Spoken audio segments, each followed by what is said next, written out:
Hello and welcome. It's Friday, and as always, we're excited to talk about a truly interesting book, one that really promises to shift your perspective. I'm Amy. And I'm Tom.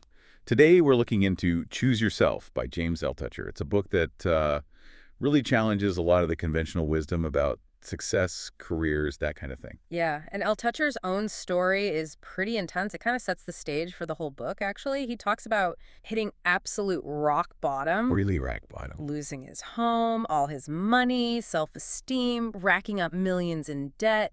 He even describes looking at his daughters and just feeling like a complete failure, not just in business, but as a dad. He felt like he had nothing left. Sounds incredibly tough. But that's exactly where the core idea, well, it clicked for him, didn't it? Right. He realized nobody else was going to do it for me. It was that moment. If he was going to survive, let alone thrive, he had to, well, choose himself. And what's amazing is how he turned that into a whole roadmap. Leading to financial success, finding love again, getting in shape, basically living life on his own terms.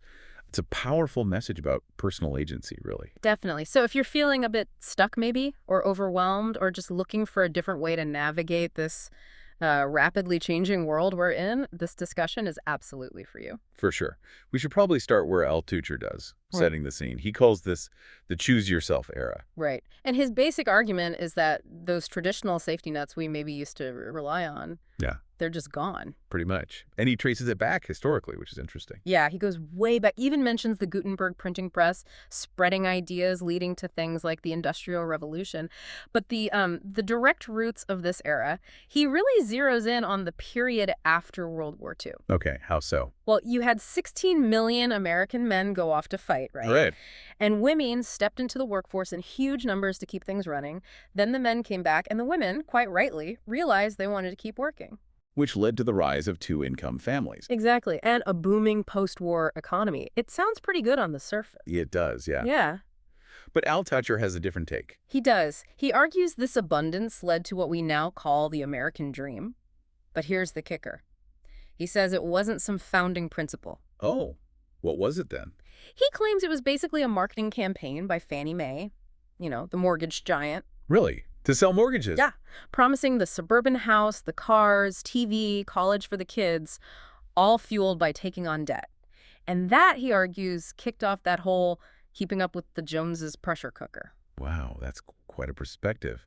And he connects this to something else, doesn't he? About earnings. He does. This is where it gets really provocative. Yeah. He points out that underneath that shiny surface, median male earnings actually started declining back in 1970. Declining, even with increased productivity. Exactly. He says employees created more value but got paid less. And he puts it bluntly, your bosses simply hate you. Whoa, okay, that's strong. It is, but he does clarify. He says it's not like personal malice, it's systemic. Bosses are just trying to survive too, caught in the same system. But it definitely makes you think about where the value actually went. It certainly does. And the 2008 financial crash really exposed all that instability, didn't it? Painfully clear. Altucher argues CEOs basically used it as an excuse, his word, to get rid of people who weren't seen as useful anymore. And he talks about the shift to temporary workers, too. Yeah, he points out how staffing companies grew even when the economy was flat. For him, it signals this huge shift towards what he calls a society without employees. And it's not just corporations downsizing, it's whole industries getting disrupted. Right, think about authors. He mentions Tucker Max, who self-publishes now and keeps, 80% of the revenue? Instead of the traditional 15% from a publisher, that's a massive shift in power and profit. Or musicians, like Alex Day.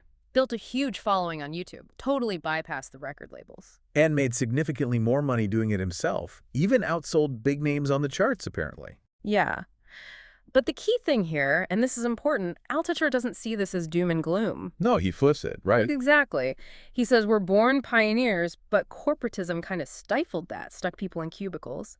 This new era, without the old gatekeepers and paths, it's actually a massive opportunity. An opportunity to build your own platform, define success your way, lean into that entrepreneurial spirit we all supposedly have. Precisely. So, okay, if the old paths are crumbling, how do you actually do that? How do you navigate it? Well, that leads us to his core framework, what he calls the daily practice. It's deeply personal for him. And it starts with a kind of philosophical idea, doesn't it? That you are empty. Yeah, it sounds a bit weird maybe, but he means it literally, like at the atomic level, we're mostly empty space. The real fire, the important stuff, is internal, hidden in that emptiness. So the practice is about cultivating that inner fire. Exactly. And his first piece of advice is refreshingly simple, but also really hard. Only do things you enjoy. And that's not just about your job, is it? No, not at all. It's everything. Your thoughts, the books you read, events you go to, the people you hang out with. He's quite adamant. Why so strict about it? Because he says every time you say yes to something you don't want to do, you build resentment, you do a bad job, you have less energy, and ultimately, you make less money. It just drains you. That makes sense. It depletes that inner fire he mentioned. Right. So the daily practice is designed to keep 4 bodies healthy. When they're in sync, that's when you build the platform to choose yourself. Okay, what are the 4 bodies? First, the physical body. Oh. And this is super practical stuff, like getting 89 hours of sleep, non-negotiable for him, Okay, what else? eating maybe 2 meals instead of 3, Yeah. avoiding TV and junk food, getting at least 20 minutes of exercise daily, flossing, even just taking a shower. Basic stuff. But he insists. No shortcuts, no magic pills, just consistent action. Got it. Physical foundations. What's next? The emotional body. This is huge. Basically, surround yourself only with positive, inspiring people. And actively avoid the energy drainers. Actively avoid them, even if it's tough, like coworkers or family. He even suggests this exercise of limiting your spoken words each day. Aim for like 1,000 instead of the usual few thousand. Why? To be more mindful. Yeah, to encourage more careful, meaningful engagement. It's about letting go of internal ugliness, as he puts it, because negativity from others can really fester inside you. Interesting. Okay. Physical, emotional. What else? Then the mental body. This is about taming that monkey mind, the part that loves to obsess and worry and predict doom until you burn out. We all know that part. How do you tame it? His main exercise is becoming an idea machine. Write down at least 10 ideas every single day about anything. 10 ideas a day? That sounds hard. It is. He says it makes your brain sweat. It tires it out from its usual negative patterns. He tells a story about making a list of courses he could teach and falling asleep immediately after because it was so taxing. Huh. So it's like exercising your idea muscle. Exactly. And he also recommends reading a lot. Yeah. 2 hours a day, covering at least 4 different topics, biography, science, whatever. Feed your brain good stuff. Okay, that's 3. What's the 4th body? The spiritual body. Now, this isn't necessarily religious. It's about cultivating gratitude and a sense of surrender to the present moment. Instead of dwelling on the past or fearing the future. Precisely. Letting go of regrets and anxieties. He even has this wild meditation exercise. Oh, yeah. Imagine you have a totally new identity. Like, you're a homeless vagabond. No past connections, no future goals. Just now. Oh, wow. What's the point of that? Just to feel the weight lift. To declutter the brain and get a sense of freedom from all those attachments and expectations. It sounds intense, but maybe quite freeing. Potentially, yeah. What about when things are really bad, though? Like, can't get off the floor bad. Does he address that? He does. Under when you're in a crisis. His advice is surprisingly simple, maybe even sounds a bit corny, as he says. Buckle up. Call people you're grateful for. Just reach out. Go volunteer for an afternoon. See a doctor especially about sleep, maybe even short-term meds if needed. And exercise, even just a walk. So small, specific action. Tiny actions. When you're in that fight or flight mode, you just need to create some momentum, any momentum. He shares a really powerful example of this kind of turnaround, doesn't he? Kamal Ravikant. Oh yeah, that's an incredible story. Yeah. Kamal was at his absolute lowest. Physically sick, company failing, relationship over, a close friend died. Just awful. And what did he do? He started repeating a simple mantra. I love myself. Just over and over. And not only did his health apparently improve dramatically, but Altucher says these amazing opportunities started appearing, things that seemed totally out of reach before. Kamal called it magic. Wow. And Kamal then self-published his book, Love Yourself Like Your Life Depends on It. Exactly. Without needing a traditional publisher. Yeah. It's a powerful illustration of how shifting your internal state can actually create external change. Okay, so we've got the daily practice, the 4 bodies. But what about the practical, what should I actually do question? How do you start building something? Right. The concrete steps. Altucher is clear. You don't need to be the next Mark Zuckerberg. Making $1 million. That's pretty cool, he says, and totally attainable, and it can give you real freedom. He uses the story of Brian Johnson and Braintree as a great example. Right? Yeah, fantastic example. This guy quit his job managing a Sears store in 2007, started Braintree, a credit card processing company. The one that handles payments for Uber and Airbnb now. That's the one. And Brian was apparently making over $1 million within 2 years. His approach has some really clear rules for choosing yourself. Okay, like what? Rule 1, take out the middleman. Brian had been a salesman in that industry, so before he quit Sears, he went directly to a processor and set up his own deal. He used his existing knowledge. Smart. What else? Rule 2, pick a boring business. Payment processing isn't sexy, right? But every online merchant needs it. Brian said, don't chase the new thing, just do the old thing slightly better. That makes sense. Find a real need. And rule 3 was crucial too. Rule 3, get a customer. Before quitting, Brian landed 10 customers out of the first 12 he approached. That brought in over $6,000 a month, way more than the $2,100 he figured he needed. That's real validation. You know the idea has legs. Absolutely. Then there's rule 4, build trust while you sleep. Instead of cold calling, Brian started blogging. He was really transparent about the credit card industry, even exposed shady practices. So he became a trusted source. Exactly. He said the blog made him 0 cents, but created millions in opportunities. People like OpenTable found him because of it. Reputation is key. That leads into another rule, doesn't it? Saying yes. Yeah, rule 6, say yes. When OpenTable called, they needed software for storing credit cards. Brian had 0 software development experience. But he said yes anyway. He said yes. Hired developers, figured it out, quadrupled his income, and took his business to a whole new level. That willingness to jump in was huge. Wow. And finally, customer service. Rule 7, customer service. Mm-hmm. Treat people like humans. Quick responses, real problem solving, no frustrating automated systems, high-touch approach, build relationships. So that's one path. Does Altucher suggest others? Oh yeah, lots of ways. Yeah. He stresses that building credibility is often the key that unlocks doors. Like consulting. Yeah, start by offering free help to build that credibility, then start charging. Or brokering deals connecting buyers and sellers. And writing a book. Definitely.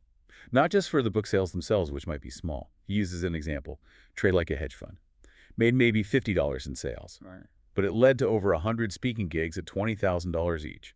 Millions in opportunities came from the credibility the book gave him. That's a huge return on credibility. He also tells that story about financial repair, right? The rent-to-own database. Fascinating story. A friend of his scraped existing online data for rent-to-own houses, built a database, charged subscriptions. And it was making serious money. $300,000 a month, apparently. Yeah. Then expanded into rent-to-own laptops, buying cheap, renting them out weekly for huge margins. And this guy didn't even go to college. It really shows that spotting a need and figuring out a solution can come from anywhere. You don't need a fancy degree. Exactly. Which brings us to the excuses people make. Yes. I'm too old. I'm not creative. I need the health insurance. He tackles those head on. Tells a story about a woman who got fired, felt frumpy and lost, then completely transformed herself into this successful, vibrant consultant. She realized the prison door was unlocked all along. So it's about mindset shift. A huge part of it. And he emphasizes it's okay to take baby steps. You don't have to quit your job tomorrow.